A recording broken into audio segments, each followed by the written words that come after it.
இட்லி உப்புமா தான் செய்கிறேன். நைட் டின்னருக்கு எண்ணெய் காஞ்சிச்சு, கடுகு போட்டுனேன். அடுத்தது கொஞ்சம் கடலை பருப்பும் கருவேப்பிலை, ஒரே ஒரு காஞ்சி மிளகா போட்டாச்சு.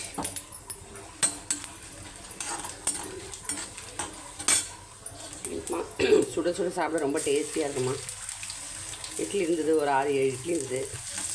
சரி, அதை விட்டுட்டு உப்புமா பண்ணிக்கலாம். சூடாக சாப்பிட்றதுக்கு நல்லாயிருக்கும்.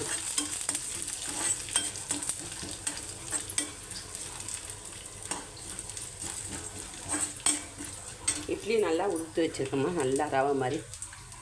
ஃப்ரிட்ஜில் வச்சுட்டு நைட் ஃபுல்லாக ஃப்ரிட்ஜில் இருந்து பொழுது எடுத்து இந்த மாதிரி பண்ணால் சூப்பராக இருக்குமா.